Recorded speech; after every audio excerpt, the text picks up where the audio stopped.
then you're getting. Yeah? Huh? You getting both of us? Or just me. You can't really get...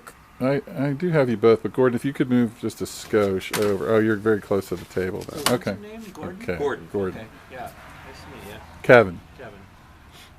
All right. Let us know when you're going. We're going. Great. We are very lucky to have here today the founder and proprietor of Shalestone Vineyards in the Finger Lakes, Mr. Rob Thomas, who also has been making wine in the Finger Lakes for a lot of years and has been very influential in the growth of what is called the Banana Belt. Tell us a little bit about your own winemaking history here, and what is the Banana Belt, and why is that significant to wines in Seneca? Well, the Banana Belt is where there are no bananas. And, it's a stretch of Seneca Lake. It's near the deepest part of the lake, and it's the east side of the lake. The climate, the microclimate here is just a touch warmer than the other side of the lake in the north and the south. So we can get by with growing some of the more warm climate grapes, and we can get the nice rich and full body character that is a little more difficult to do in most of the Finger Lakes. So if you come and visit this region, like there's more depth and structure to the wines, I think, and that's what I always try to focus on, because I have this great niche right here. Great. One of the things that's unique about Shalestone is that you do only red in a region that's known predominantly for white, although, as Kevin keeps saying, the reds are up and coming all the time. They are. What was your decision about focusing on red wines here? Well, the main thing is I'm not like everybody else, and so it made sense to make red wine in the white wine region. But no, my passion is red wine. That's what I drink most all the time. There's a layer of complexity and depth in red wine you can't get in whites. And I also, when I bought my property way back in the late 70s, intuitively I thought it might be good for red grapes based on no data. That was purely farmers' intuition. So what I did was planted experimentally red grapes down my farm, down very close to the lake. And from what I made in the early days, the wines just seemed to have really nice tannins and texture compared to anywhere else around here. So I decided to focus. And was that several years of experimenting, or? It was probably 10 years. 10 years? Yeah, before I decided to take this to the business level. And so that's how that evolved. I was fortunate to buy this piece of property that has this essence to be able to grow the grapes. I wouldn't have my business if I didn't have this vineyard here. It's really important. So yeah, that's the essence of why I'm here.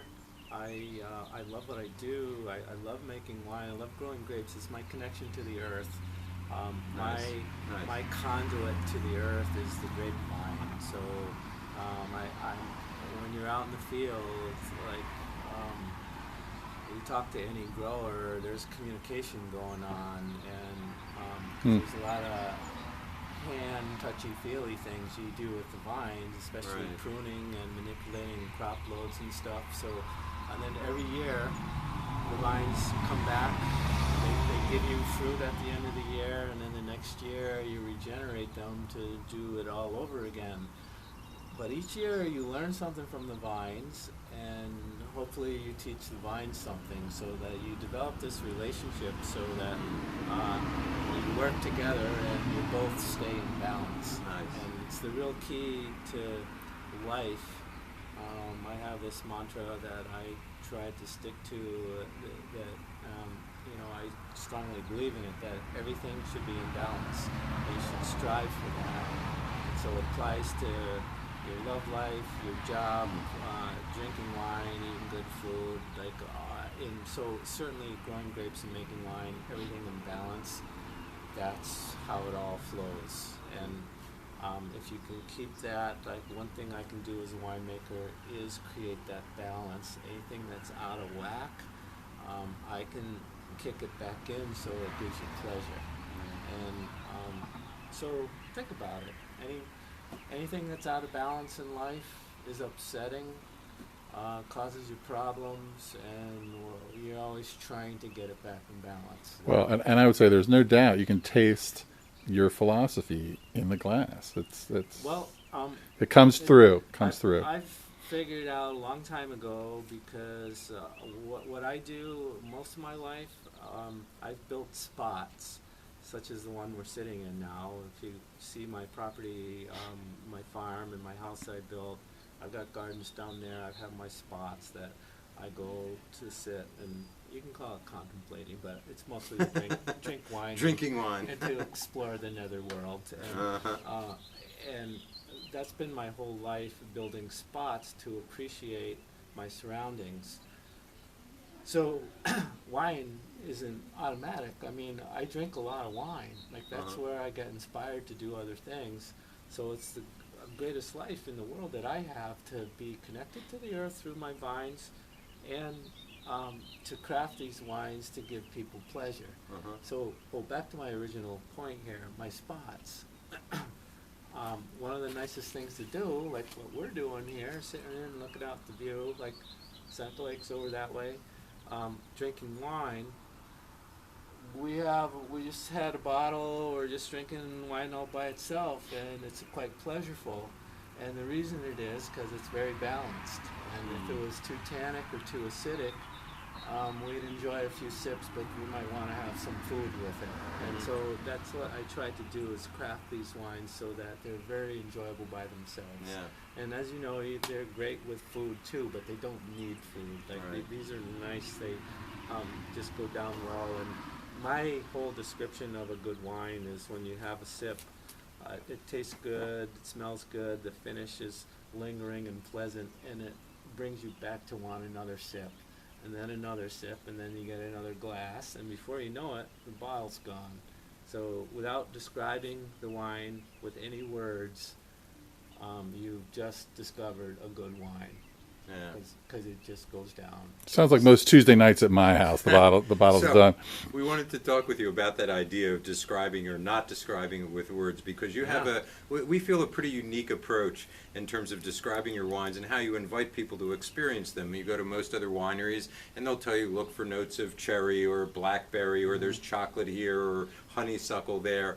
There are no tasting notes like that. As a matter of fact, if I could, I just want to read one of the tasting notes. This is from your Red Legend. In the toolbox, it's the crescent wrench. In the kitchen, it's the salt and pepper. And in a relationship, it's the love.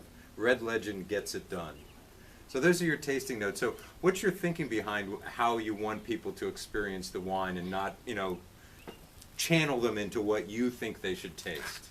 I try to create an image for the wine that's positive, that is sometimes whimsical, but it puts you in a frame of mind to taste the wine with no connotations to it. So It's almost like a Zen koan kind of thing. Just open your mind and let the experience happen. Humor relaxes you. Imagery, like I try to use pleasant imagery, but there's also chuckles involved in a lot of my descriptions. But that's to puts you in a state to taste the wine for what it is. And my observation is that everybody who smells and tastes wine has a bit of a different reaction based on their history, their experience of drinking wine, their mood, or what they just had for lunch, or what they ate for dinner last night. It all affects your perception of the wine. So I think it's really kind of pigeonholing people when you tell them what to smell or what to taste, because it's only one person's opinion. And I find some people get a little daunted by the fact that, I don't smell they don't black taste their cherries. smell. Yeah, And right. How can there be all these layers of flavors? I just get red wine in this, but I really like it. But so that's I've tried to simplify it all, because I just make dry reds here, and all my customers they buy a lot of wine, and I know they drink a lot of wine. They know wine. They know good wine, but very few of them can describe it. And it's a real skill to develop, of what you're smelling and what you're tasting, and put words to it. And I think it's a fun thing to do, but you don't need to do it to enjoy wine. Absolutely. And so I'm starting there. Like, the bottom line is, I want people to drink wine for what it is. It's a wonderful elixir for life that, gets you to relax and talk about issues. If you're in relationships, you know, the whole guy girl thing, like wine kind of gets the guy to talk a little Lubricant. bit. Yeah. The social lubricant, Yeah, indeed. it really is, and oh yeah, it's good for romance too. Like so, I mean, it's a good thing to be making. Speaking of those things and great wine descriptions, we are, by the way, drinking now your 2013 Pinot Noir. Right. The description, if I might, is, oh, the fickle femme fatale. Summer like a cold shower and other gives you multiple orgasms. I'm willing to say this is a multiple orgasm version of the Pinot Noir. Yeah, This is absolutely delicious. I usually say one of these little glasses won't do much for you, but by the time you drink a bottle, you'll find that the sensations will be there. A lot of couples will buy 2 bottles to be safe. So, yeah. You're more of a salesman than you let on, Rob. It's a very good pitch you're giving. Well, I mean, this isn't discussed about in the wine world, but orgasms are quite a unique thing to our human species. Key to longevity, some doctors say, actually. And it's all cool how it feels good and kind of drives you to this thing, and it's a good image, really.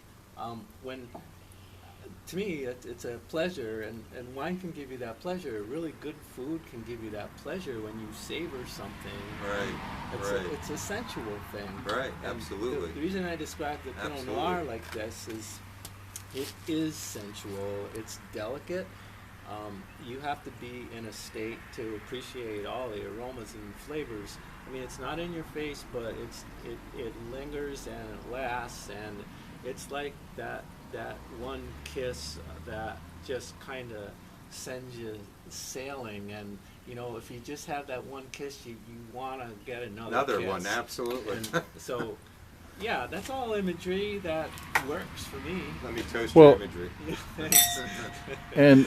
And the style, particularly of what I am now finding just year after year, excellent Pinot Noirs here in the Finger Lakes, including yours, is a more restrained style. It's not what most people are used to in terms of California anymore. And so this one, for example, I was thinking has both, if you could talk about classical masculine and feminine features of certain Burgundies, depending on where you are. I think this has each. It's kind of like a Volnay to me. It's got some fruit and some texture and velvetiness, but it's also got some length. It's got some grip. Balance, again, I guess that's the best way to say it. Well, maybe it's a hermaphrodite. I was thinking that way myself. Yeah. So one of the reasons we're thrilled to be doing this Finger Lakes edition of the show is that Kevin and I believe that Finger Lakes wines are not only tremendous, but that they're kind of underrated. And we've started to see more press on them in the wine world. Maybe it's a good thing because when we get up here they aren't too crowded yet, but would you agree that Finger Lake wines are still up and coming, or do you think they've reached full maturity now in terms of recognition by the wine world? Oh, no, I think we're still a tiny region that is being discovered, but the uniqueness of it is that we're small. You have to come here to taste our wines. As far as the fact that we can make wines that rank well, score well against the rest of the world, I think that's been done. But I'm not interested in that too much. Like, Right. I'm interested in the people coming here for the real reasons to experience our beauty. Like you're saying, developing the place. Yeah, eat good food and, find the good wines that were grown here. I think, to me, my experience here, my adult life, has been a big experiment of growing these grapes, making these wines, but I'm always evolving. My son's making the wine now, and I'm always pushing him, like, wines we have today are good, I'm happy with them, but we gotta make them better next year. What can we do? Nice. What is the next thing? Like, let's try something wild. And that's why we have our Crossroads blend that is an actual vineyard blend that few people do. That was kind of a crazy idea I had, but it's worked out to make a very unique wine that works and no one can duplicate it. So, Right.